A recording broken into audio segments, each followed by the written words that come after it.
За сайн мэцгаана залуусаа Юна ТV мэдээллийн суугтаа тавтай морил. За би өнөөдөр та бүхэндээ 4 мэдээлэл хүрэхээр аваад ирлээ. За ингээд шууд мэдээлэл рүүгээ орцгоё.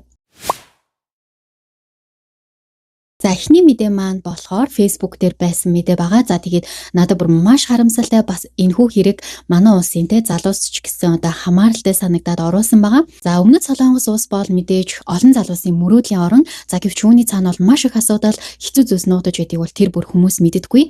За тэгээд ялангуяа буураа хөгжилтэй орнууд тийм ээ Солонгос улсыг бол маш ихээр зордгоо. За манай улсын хувьд ч гэсэндээ баг айл өрх бүрээстэй ядаж нэг хүн Солонгос улсад бол суурч ажиллаж амьдардаг гэдгийг та бүхэн мэдж байгаа. За тэгээд баг хинхэн одоо Солонгос улс руу бас явж үтсэн байх гэж бодож байна. За тэгээ би ч мөн адил одоо энэ улсад амьдардаг. За тиймээс та бүхэнд одоо миний ярих байгаа энэ харамсалтай хэрэг маань илүү ойлгомжтой байх болов гэж бол бодож байна.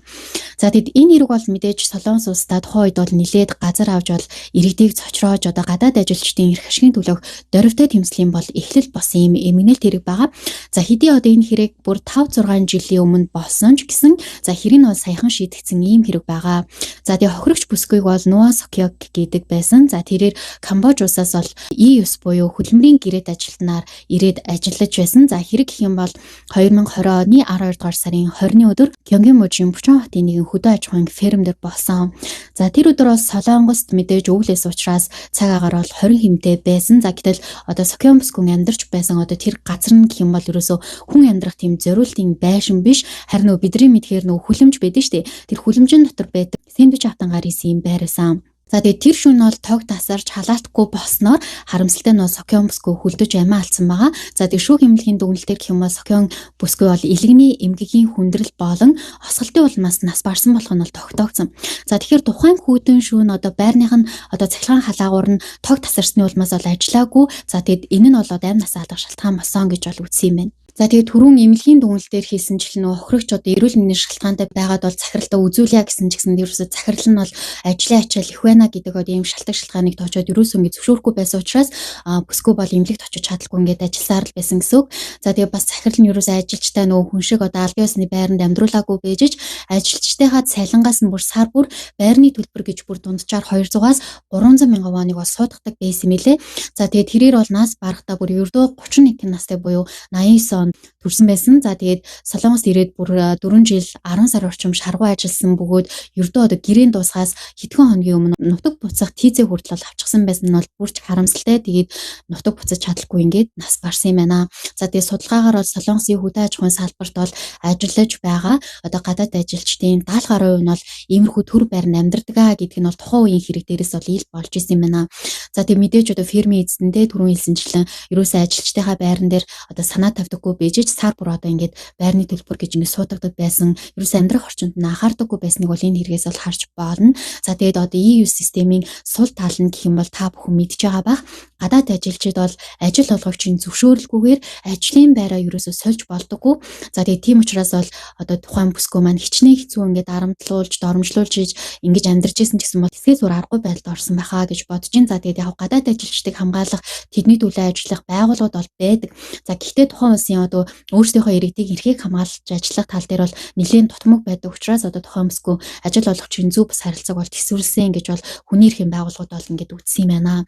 За тэгээд энэ хэрэг гарсны дараа бол мэдээж Солонгосын иргэд болон хүний эрхийн одоо байгууллагууд бол маш хүчтэй тэмцсэн. Тэгээд бид бол ажилдаа авчирсан болохоос боол авчираагүй гэсэн юм лоцонтой жагсаалууд бол тухайн үед бол эд өрнөж байсан юм байна. За тэгээд гэвч энэ хэрэг бол гарснаасаа бүр 5 жил орчим одоо ингээд үргэлжлээд зарга нь явсаар байгаад ингээд саяхан буюу 2026 онд бүр одоо 1880 хоногийн дараа л дуусаж Солонгосын дээд шүүхээс төр хариуцлага хүлээх ёстой гэсэн ийм шийдвэрийг бол гаргасан юм байна. За тэгэд үндслэл нь болохоор хөдөлмөрийн яамнаас бол гадаад ажилчдын амьдрах орчинд хийх хяналт шалгалтыг хангалтгүй гүйцэтгэсэн.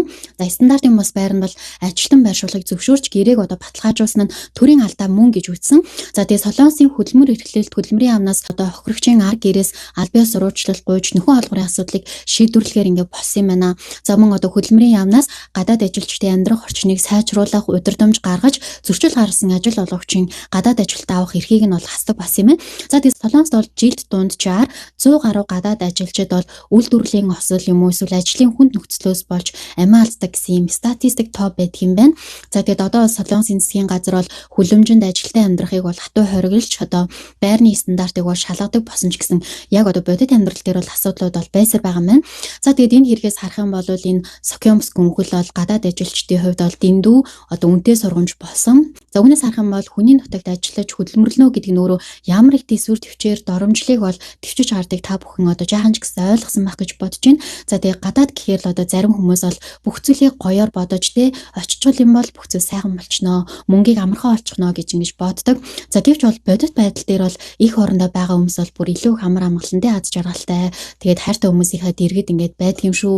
Тэгээ хайртай бүхнээсээ хоол өөрийн таван жингээр гараад ажлын хүндийг хийгээд ингээд байж байгаа амрах чирэхгүй, өвдөх чирэхгүй юм одоо харин хүний одоо хүүтэн харц дарамт доромжлолыг одоо тисэж гэр бүлээ бодон амьдрдгийг бол та бүхэн минь ойлгоорой. Тэгээ мөнгө хэдий чухалч гэсэндээ бидэнд бол мөнгнөөс илүү эрүүл мэнд, сэтгэлийн амар амгалан одоо хайртай хүмүүстэйгээ байх бол хамгийн том одоо аз жаргал байд юм шүү. За тэгээд хэрвээ хайртай дотны хүн чинь харийн оронд ажиллаж амьдрдаг бол мөнгө гэж харахаас илүүтэй ямар зүйлийг тисэж дэвчиж одоо хідэн төгрөг олдгийг нь бодож одоо биеийг нэг асууж байгаараа тэгээд сэтгэлийг нь зовоохгүйгээс хичээгээрэй гэж хэлмээр байна. Тэг мэдээж одоо хөдөлмөрлөхөөр ирсэн хүн бүр бол эрэгтэйгш аюулгүй орчинд амьдрах хэрэгтэй. За тэгээд та бүхэн энэ хэргийн талаараас юу гэж бодож байна те? Манай монголчууд ч бас одоо Солонгост маш олноороо ажиллаж байгаа. За тэгээд тэдэнд маань ийм асуудал бол тулгарвал бас бид яах ёстой вэ? Хүмүүс нас одоо улсынхаа иргэдийг хамгаалж чадчихэв үү гэдэг дээр та бүхэн үзэл бодлоо хуваалцаарай. За тэгээд эцэст нь хэлэхэд хүний нутагт ажиллаж амьдарч байгаа залуус минь эрүүл мэнд аюулгүй байдлаа бол үргэлж нэгдүгээр тавиарай. За ингээд дараагийн мэдээлэл рүүгээ орцгоё. За үргэлжлүүлэн би та бүхэндээ бас нэгэн одоо сэрэмжлүүлжтэй мэдээ хүрэхээр бэлдсэн байгаа. За тэгээ мэдээж манай монголчууд бас сүүлийн жилүүдэд гадаад руу аялах нь бол хэсэг болсон. За мэдээж тухайн улсдаа очиод гоё улсынх нь бол гоё сайхан үзүүртэй гэсэн газруудаар нь бол очдог. Тэ янз бүрийн одоо сонирхолтой парк дээр нь бол очиж тоглодгоо. За тиймээс бол энэ мэдээ мэдээж танд бас нэгийг бодогдуулах хаа гэж бодож байна. За Колумбусад олон улсыг цочирдуулсан нэгэн аимшигтай осол бол гарч исэн. За хүн бүр хөгжилт гэж очдог тоглоомын хүрээлэн одоо нэгэн залуу ээжийн хувьд бол амьдралынхаа сүүлчийн мөч байна гэж бол мэдээж хинч төсөөлөөгүй. За тэгээд энэ хэрэг бол 2024 оны сүүлээр Колумбусын Антокио мужийн одоо Гламар хотод байрлах Ойосте Айра. За би буруу хэлж магадгүй. За тэгээд ийм нэртэй газар буюу эко аялал жуулчлалын хүрээлэнд болсон. За энэ газар нь байгалийн үзэсгэлэнт тогтоц болон өндөр эрсдэлтэй тоглоомуудаараа алдартай ийм газар юм байна. За хүмүүс бол гэр бүлээрээ очиж байгалийн сайхныг нь үзэх, зураг авахуулах, амрах зориулалттай ийм газар гэдэг юм байна. За тэр өдөр бол Юрис Кристел, Камила Гарсиа Манрики гэр бүлийнхээ хамт амрахаар ирсэн. За тэгээд нэр нь бол маш урт учраас цаашдаа бүсгүйг бол Юрис гэд нэрлэлчээ. За Юрис бол ердөө 25 настай амьдралд өнгөж эхэлж исэн юм залуу ээж байгаа. За тэрээр бол маш цоглог гэр бүлтэй хайртай ийм нэгэн бүсгүй байсан. За гэвч бол тэр өдөр бол 5 настай хүүхдээ баярлуулах гээд за гэр бүлээр бол тус хүрээлэнд бол очсон. За энд бол нөгөө нэг харамсалтай хэрэг болсон. За энд болохоор хэрэг болсон нөгөө маш урт солонгон гусуур байдаг. За Юри бол тэр гусуураар бол гусахаар шийдсэн. Тэгээ яагаад гэдгийг нь бол мэдэхгүй. За тэгээ та бүхэн бичлэгийг бол харж байгаа байх. Бичлэгээс харахад бол Юрис гусуурын ирмэг дээр суугаад аюулгүй байдлын бүсэж бүрэнж зүгээгүй эргэлзээд байжсэн. За гэтэл яг тэр мөчөд бол түүнийг бэлэн болоогүй байхтан ч юм уу те ингээд айд сандарсан үед нь бол араас нь ингээд түлхсэн.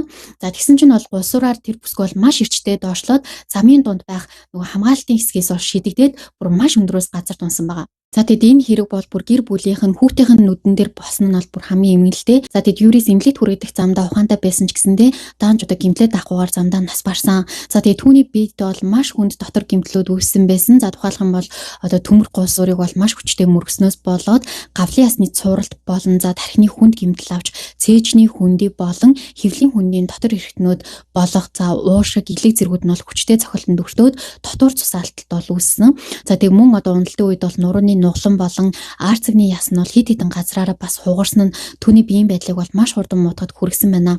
За тэгэд ослын талаарх мөрдөн байцаалтын тайланд бол дурдсанаар за Юрис гусурын эргэлт дээр бол ингэ шидэгдээд тэг бүр ойролцоогоор 10-аас 15 метрийн өндөр буюу бүр 3-аас 4 давхар байшинтай тэнцэг ийм өндрөөс унсан байна гэж дүгнсэн. За тэгээд тухайн гулсуур нь бол экстрем ангилалд багтдаг тийм маш ихц байсан учраас түүний одоо доош буухурд нь бүр цагт 40-50 км хүрсэн байх гэсэн ийм магадлалыг бол гаргасан.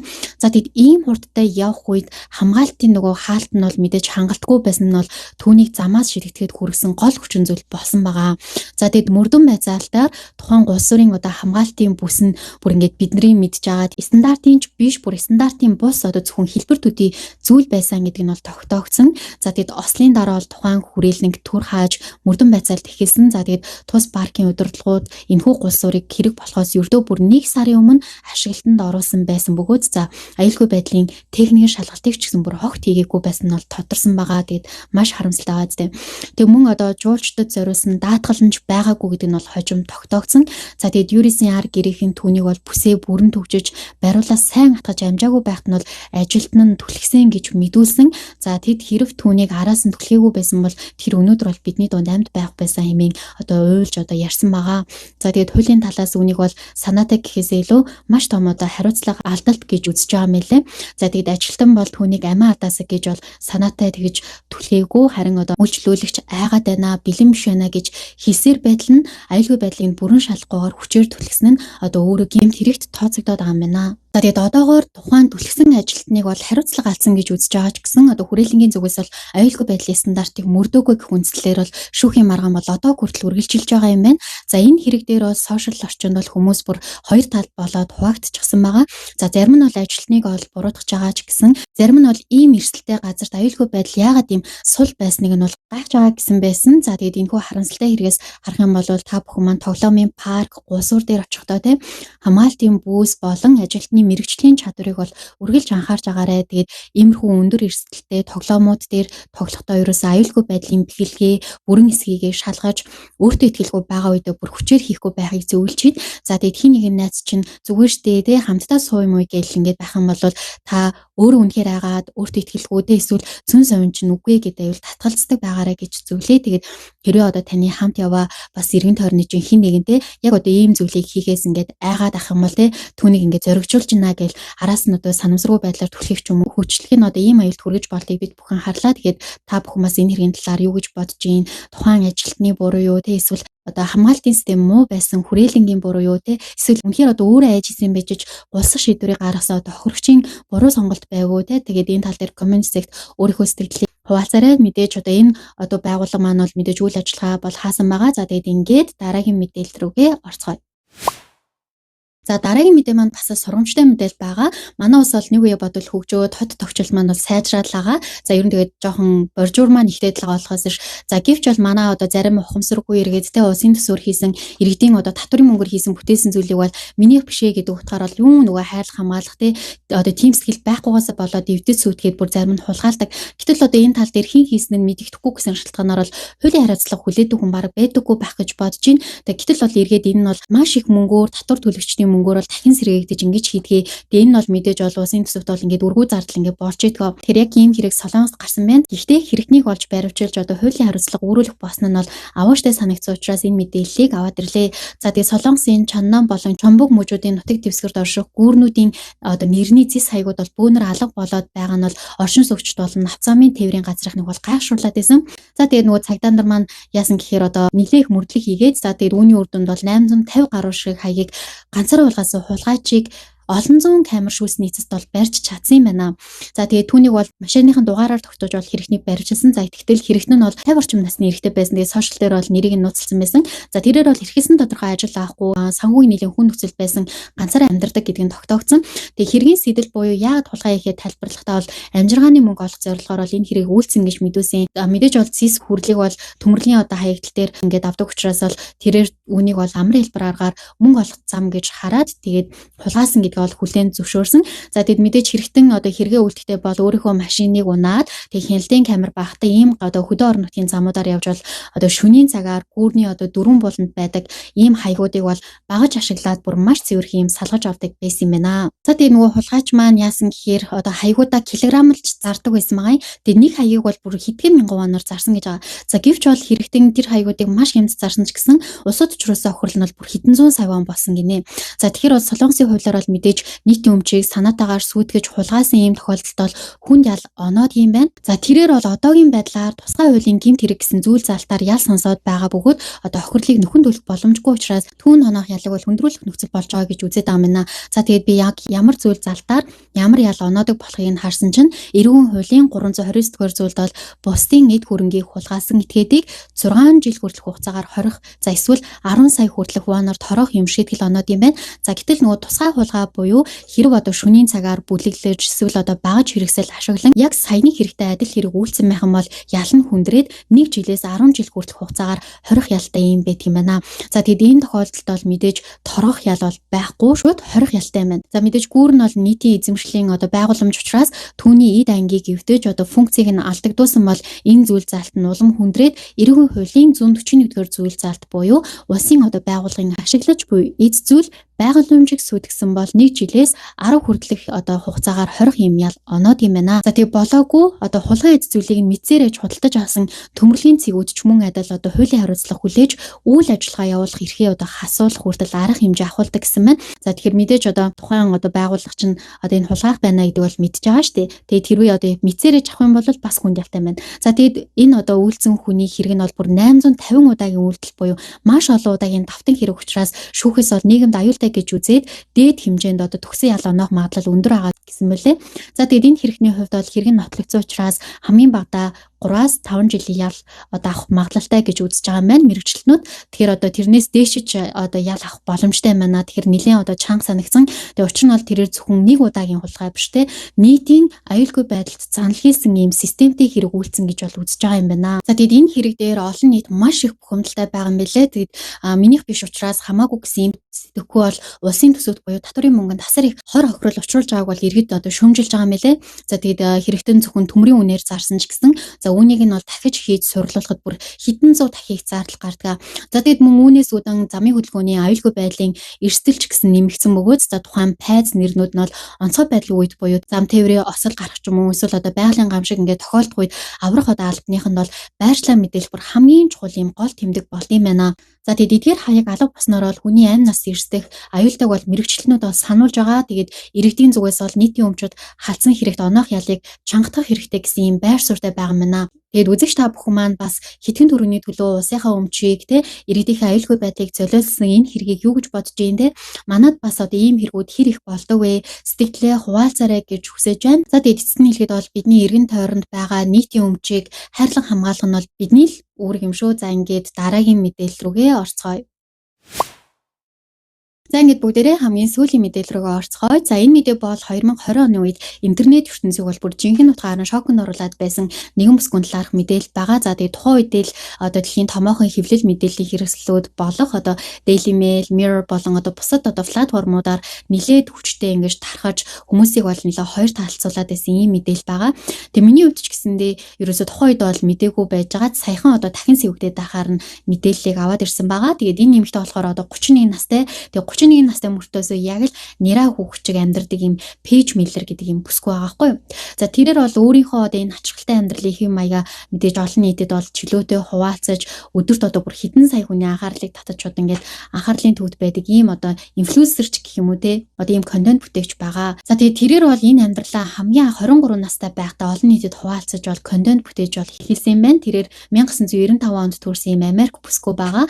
За тэгээд мэдээж тэрээр өөрийнхөө ээж аавда ингээд өөрийнхөө амьдралын хэм маягийг хэлэхэд бол ээж аав тухайн үед бол шууд хүлээн зөвшөөрөхөд хэцүүч гэсэндээ одоо бол ингээд хүлээн зөвшөөрөөд ингээд амьдртын байна лээ. Тэгээ миний хувьд ч гэсэндээ миний хүүхдийн над дээр ирснээр би ингээд нэрээ амьдралаа гэх юм бол надад бол жоохон тухайд шоконд орохоор л байх байсан баг. Тэгтээ мэдээж миний хүүхд юм чинь тэгэл хүүхдээ бол хүлээн зөвшөөрөхөл байсан баг. За тэгээд хамгийн сонирхолтой нь гэх юм бол пэйж бол ганцаараа хийдэггүй байгаа. Тэгээд өөрийн найз залуутайгаа хамтдаа амьдардаг. Тэгээд найз залууг нь бол Ник гэдэг. Тэгээд Ник бол өөрөө бас ийм хүүхэд шиг бол биш зүгээр энгийн ийм залуу байгаа найз залуунагаа. За гэхдээ бол тэрээр бол пэйжийн контентыг бэлтгэхэд нь тусалдаг. За тэгээд түүнийг бол хасарч яг одоо нэлээд хүүхэдтэй харьцаж байгаа юм шиг ингэж харьцдаг гэж байгаа. За тэгээд Ник хэлэхдээ бол пэйж ингэж амьдрахтаа бол маш их аз жаргалтай, ямар ч стрессгүй байдаг учраас энэ нь бол надад ямар ч асуудал байдаггүй гэж ярьсан байгаа. Тэгээд тэрээр бол бүр энэ контентыг дэмждэг, аавынхын дүрд тоглож ингэж асарч халамжилдаг гэсэн байсан. За гэхдээ бол пэйж энэ тал дээр бол өөрийгөө ингэж илэрхийлэхдээ энэ ямар нэгэн одоо гаж зүйл биш ээ. Энэ бол ердөөсөө миний амьдралын хэм маяга гэж ингэж өөрөө тайлбарлалт юм байна. За тэгээд тэрээр өглөөс ирээд хамгийн түрүүнд юу хийдэг вэ гэхээр чихээ сольдог. Хамгийн сонин нь штэ би ингээд пэйжийг ингээд чихээ сольдог гэдгийг харчаад уншчаад юу юм бэ? Зүгээр ингээд контент хийхдээ л ингэж дүр үсэгдэх юм байна гэж бодсон ч үгүй гинэ. Бүр ингээд яг амьдралынхаа хэв маяг буюу яг тэр чихээ зориултаар нь хэрэглээд 24 цагийн турш чих зүгээд тэг чихэндээ бүр ингээд бийцдэг гинэ. Тэгээ бүр ингээд ярихтаа штэ бийцэх гэж юусоо яарах шаардлагагүй байдг нь надад ингээд айгүй амар амгалан байдгаа гэж ярьсан байхгүй юу. За тэгээд энэ нь бол мэдээж юусоо эрүүл мэндийн шалтгаантай ч юм уу биш те өөрийнх нь юусоо цэвэр ингээд сонголт байгаа байхгүй юу. За тэгээд түүний унтлагын өрөөнд гэх юм бол бүр яг жоох хүүхдийн шиг тэгээд ийм жоох хүүхдийн товчлолттой ийм том сараалж оортой ч юм уу те тэгээд зөөлөн чимэл тоглоомууд тэгээд та бүхэн харж байгаа бах тэгээд хүүхдийн өнгө төрхтэй юм ханийн цаснуутай. За тэгээ пэйж бол өдөржин одоо хүүхдийн зориулалттай хувцас өмсөж тэ хүүхдийн одоо угчнаас сүү ундаа ууж одоо шалан дээр сууж ингэж тоглоомоор тоглодог. За гэхдээ бол эдгээр нэраа хүүхдийн шиг хувцас хэрэглэлүүдээ бол мэдээж одоо тусгай дэлгүүр болон тэ заримыг нь бол оюулаад өмсдөг байгаа. За мөн жаахан хүүхдийн ор хэрэглэлүүдийг бол мэдээж өөртөө тааруулаад ингэж захиалгаар хийлгсэн байгаа. Тэгээд түүний хэрэглэдэг соосго угчнуудыг ингээд харах юм бол яг ингээд хүүхдийн шиг ингээд харагдаж байгаа ч гэсэндээ яг ингээд амны хэсэг нь бол мэдээж насанд хүрсэн хүний эрүүний бүтцэд таарсан ийм хэмжээтэй байдаг юм байлээ. За тэгээд тэрээр эдгээр зүйлсийг бол багахгүй үнээр авдаг. За тэгээд сард дунджаар гэх юм бол 300-аас 500 ам долларыг бол зөвхөн одоо насан туршид зориулсан юм жих болон хүүхдийн хэрэглэлтэд зарцуулгаа гэсэн байсан. За тэгээд тэрээр энэ мөнгө бол хэрхэн олдог вэ гэхээр тэ мэдээж одоо өөрийнхөө энэ хийж байгаа контент болон энэ содон амьдралаа харуулсан юм бичлэгээрээ дамжуулж бол олдог байгаа. За тэгээд төлбөртэй суугуудаар дамжуулан бас фэнүүдээсээ санхүүжилт авдаг. Тэгээд өөрөөр хэлэх юм бол контентоор амьдралаа залгуулдаг гэсэн үг. За тэгээд шинжлэх ухаанд бол үнийг нь болохоор adult baby буюу насанд хүрсэн одоо нера гэж нэрлэдэг юм байна. За тэгээд сэтгэл засалчдын тайлбарлаж байгаагаар гэх юм бол хүн ийм үйлдэл гарах нь бол хит хэдийн юм шалтгаантай байж болдгоо гэсэн байсан. За тэгээд энд нь болохоор стрессээс ангижих гэж гэсэн байсан. Тэг мэдээж одоо насанд хүрсэн хүний амьдрал бол өөрийг хариуцлага, тэ ажил төрөл гээл ингээл санхүүгийн дарамтуудаар бол ингээд дүүрэн байдаг шүү дээ. Тэнгүүд хүүхчиг байх үед бол хүн ямар ч одоо хариуцлага хүлээхгүй бусдаар ингээд тасруулаад тэ аюулгүй байдал ингэж мэдэрдэг учраас энэ нь бол одоо өөрөө эргээд сэтгэл зүйн хамгаалалт болтгоо гэсэн байсан. За тэгээд дараа нь гэх юм бол бага насны дурсамж буюу одоо бага наснда хангалттай хайр халамж аваагүй ч юм уу тэ эсвэл эсвэргээрээ бүр маш одоо жаргалтай байсан үеэ эргэн дурсах хүсэл нь бол ийм төрлийн цогтолтыг бий болгодгоо гэсэн байсан. За тэгээд сүүлийнх нь болохоор аюулгүй орон зай гэж байгаа. Тэгээд пэйж болохоор өөрөө хэлэхдээ дэлхийн ертөнц маш харин би жих зүгээд одоо хүүхдийн орондоо орохдоо өөрийгөө бүр хамгийн аюулгүй байгааг мэдэрдэг гэсэн гэж ярьсан байдаг. Тэгээд энэхүү мэдээлэл бол сошиал орчинд тархсан даруйд бол иргэд бол тухайн үед бүр ингээд хоёр талд болж хуваагдчихсэн юм байна. За тэгээд нэг хэсэг нь бол энэ бол дэстицийн өвчин үүнийг ингээд сурталчлах нь бол нийгэмд буруу үлгэр дуурайл үзүүлнэ гэж ярьж исэн. Тэгээд 31 настай хүн ийм байх нь бол ингээд гутамшгаа гэх мэтэр бол зөвхөн маш их одоо хатуу шүмжлүүд бол байж исэн. За тэгсэн ч гэсэндээ мэдээж нийгэм юм чинь ингээл зүг буруу гэл ингээл ярьдаг штеп. Гэтэл нөгөө хэсэг нь болохоор хэрэг тэр одоо хиндэж гим хор учруулаагүй те өөрийнхөө мөнгөөр жаргалтай байгаа бол бусдад ингээд юу хийх нь бол хамаагүй те хүн бүрийн дотор л угаасаа жаахан хүүхэд байж идэг штеп. Пэйж бол зөвхөн одоо түүнийг ил гаргаж зоригтой байгаа гэдэг одоо ийм мэтэр бол дэмжиж байгаа хүмүүс бол байт юм байна. За пэйж бол үүнийг 100% те мөнгө олохын төлөө бол хийж эхлэегүй. Тэрээр бүр 18 наснаас эхлэн ийм зүйлд сонирхолтой байсан мэлээ. Тэгээд тэрээр олонний танил болохоос өмнө ч одоо хувьдаа жих зөөж хүүхдийн тоглоомоор бол тоглодог байсан юм байна. За тэгэхээр энэ нь бол түүний дотоод мөн чанартай сэтгэл зүйн одоо хэрэгцээнээс гарсан амьдрал нь. За тэрээр үүнийг маш ухаалаг ашиглаж бизнес болгож ингэж чадсан байна. За тэрээр бол OnlyFans болон бусад төлбөртэй платформ дээр өөрийн нялх дүр төрхөө зарж сард бол бүр хэдэн мянган долларын ашиг олдог гэсэн байсан. За тэр өдөр бүр бол 2 бичлэг олон тооны зураг оруулаг бөгөөд үүнийг өөрийнхөө одоо үндсэн ажил гэж бол үздэг юм байна. За тэрээр одоо ч гэсэн контентоо бол идэвхтэй хийж байгаа. Тэгэхээр бол пэйжийн хувьд энэ нь бол туртай зүйлийг хийнгээ мөнгө бол хамгийн төгс зохицол болсон гэж бол хэлж болно. Тэгээд та бүхэн бас энэ талаар юу гэж бодож чинь тэгээд түүнийг өвчтэй гэж үзэх үү те эсвэл зүгээр л одоо өрмөц хэв маягтай хүн гэж үзэх үү сэтгэл хэсэгт санал бодлоо үлдээгээрээ. Тэгээд миний хувьд гэх юм бол яг хөө те үнэхээр одоо өөрийнх нь чин хүсэл байгаад тэгээд хиндэж гай тариагүй бол туртай зүйлээ хийх нь бол буруу гэж бол бодохгүй байгаа ч гэсэндээ OnlyFans дээр дээр нэраа хүүхдийн шиг зураг байршуулад зарна гэдэг нь бол надад үнэхээр таалагдсангүй. Янз бүрийн бага насны хүүхэд сонирхдог хүмүүсийг ингээд сэтэлжүүлээд дэмжиж байгаа юм шиг бол жоохон онцгой санагдлаа. Тэгээд бусдаар бол дуртай зүйлээ хийж мөнгө олно гэдэг нь бол мэдээж байж болох зүйлээ. Тэгээд тэр хүнд өөрт нь хэцүү биш байхад тий би одоо тэг хэцүү байна гэж янз бүрээр бодоод ч одоо яах юм гэж бодлоо. За тэгээд энэ хүрээд миний бэлдсэн мэдээллүүд маань дууслаа. Тэгээд та бүхэнд маань таалагдсан уу? Ямар санагдсан те дуустал сонссон бол та нартаа маш их баярлалаа. Тэгээд манай сувгийг дэмжиж subscribe дарж хонхоо идэвхжүүлэхээ мартваа. Тэгээд бас Instagram-ийн маань дагаарай гэж хүсье. Дараагийн сонирхолтой мэдээллээрээ эргээд уулзцгаая.